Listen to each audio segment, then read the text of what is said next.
ملت عشق، اثر الیف شاکاف. سنگی را اگر به رودخانه‌ای بیاندازی چندان تأثیری ندارد. سطح آب اندکی میشکافد و کمی موج برمی‌دارد. صدای نامحسوس تاب می آید، اما همین صدا در هیاهوی آب و موجهایش گم می شود، همین و بس.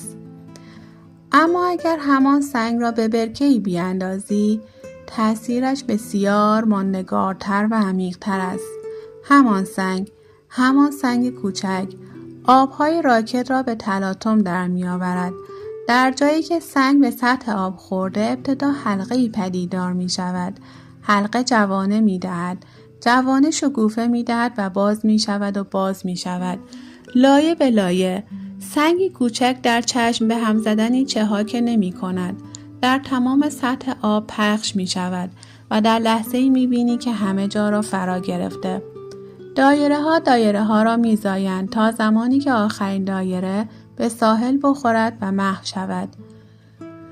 رودخانه به بی‌نظمی و جوش و خروش آب عادت دارد. دنبال بهانه‌ای برای خروشیدن می‌گردد. سری زندگی می‌کند. زود به خروش می‌آید. سنگی را که انداخته‌ای به درونش می‌کشد. از آن خودش می‌کند. هضمش می‌کند و بعد هم به آسانی فراموشش می‌کند. هرچه باشد بی‌نظمی جزء طبیعتش است. حالا یک سنگ بیشتر یا یکی کمتر. اما برکه برای موج برداشتن چنین ناگهانی آماده نیست. یک سنگ کافی است برای زیر و رو کردنش، از عمق تکان دادنش. برکه پس از برخورد با سنگ دیگر مثل سابق نمیتواند بماند. زندگی اللا روبینشتاین هم از وقتی خودش را شناخته بود مثل برکه‌ای راکد بود. داشت به 40 سالگی پا می‌گذاشت. سالها بود عادتها، نیازها و سلیقه‌هایش تغییر نکرده بود. روزها روی خط مستقیم پیش می‌رفت. یک نواخت و منظم و عادی. به خصوص در 20 سال اخیر همه زندگیش جز به جز با توجه به زندگی زناشوییشان تنظیم کرده بود. همه آرزوهایش، همه دوستان جدیدش، حتی کوچکترین تصمیم‌هایش هم به این وابسته بود. یگانه قطب‌نمایی که سمت و سوی زندگیش را تعیین می‌کرد خانه و خانواده‌اش بود. شوهرش دیوید دندانپزشک مشهوری بود، مردی فوق‌العاده موفق در کارش، با درآمد بالا. پیوندشان چندان عمیق نبود.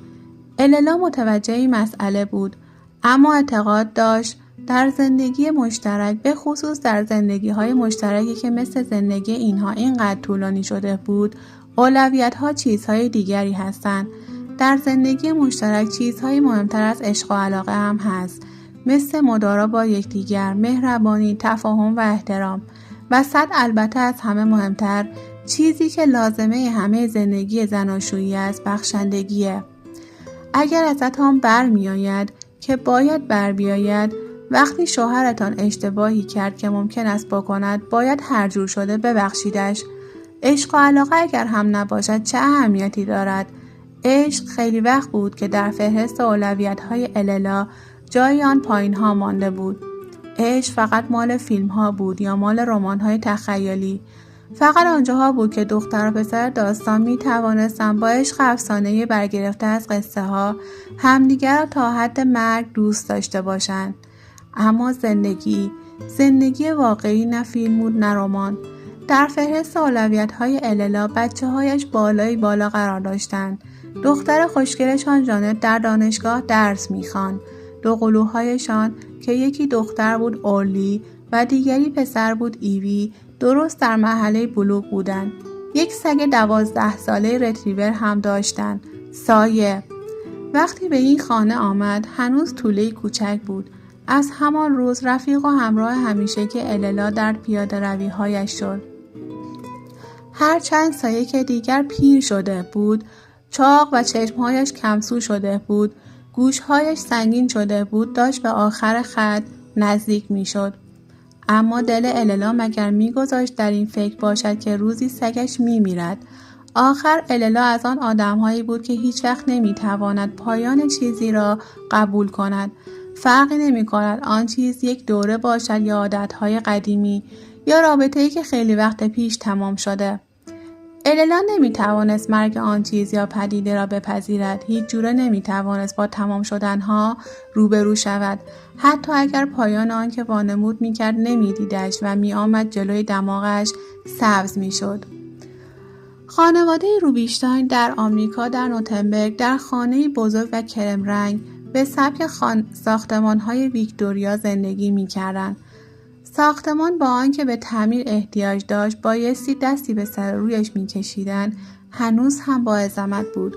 5 اتاق خواب داشت، گاراژی با ظرفیت 3 ماشین، کفپوش پارکت از جنس گردو و درهایی به سبک فرانسوی. به علاوه توی باغچه‌اش هم یک جکوزی فوق‌العاده بود. کل خانواده از فرق سر تا نوک پا بیمه بودند. بیمه عمر، بیمه اتومبیل، بیمه سرقت، بیمه آتش‌سوزی، بیمه درمانی. علاوه بر اینها حساب‌های بازنشستگی داشتند، اندوخته‌ای برای تحصیل بچه‌ها در دانشگاه و حساب‌های مشترک بانکی. علاوه بر خانه‌ای که در آن می‌نشستند، 2 آپارتمان لوکس هم داشتند، یکی در بوستون و دیگری در رودالین. اللا و دیوید برای به دست آوردن اینها خیلی زحمت کشیده بودند. عرق جوین ریختند. تصور خانه‌ای بزرگ که در هر طبقه‌اش بچه‌ها شادمانه بدوند و بازی کنند و از فر اجاق‌هایش عطر شیرینی زنجبیلی و دارچین پخش شود. ممکن است به نظر بعضی‌ها نوعی کلیشه‌ای بیاید، اما در نظر آنها ایدئال ترین زندگی بود. زندگی زناشوییشان بر پایه این هدف مشترک بنا کرده بودند و با گذشت زمان اگر نه به همه به بیشتر خیالاتشان جامه عمل پوشاندند. شوهر اللا پارسال در روز ولنتاین به او یک گردنبند الماس به شکل قلب هدیه داده بود. کنارش هم کارتی گذاشته بود با عکس بادکنک و خرس کوچولو. الالای عزیزم، زن آرام و خاموش و با گذشت و صبورم، چون مرا همانطور که هستم پذیرفتی و همسرم شدی مدیونت هستم. شوهره که تا ابد دوستت خواهد داشت، دیوید. اللا به هیچ کس به خصوص به شوهرش نتوانسته بود حرف دلش را بزند و بگوید موقع خواندن این سطرها چه حالی بهش دست داده بود. انگار دارد اعلامیه ترحیم خودش را می‌خواند.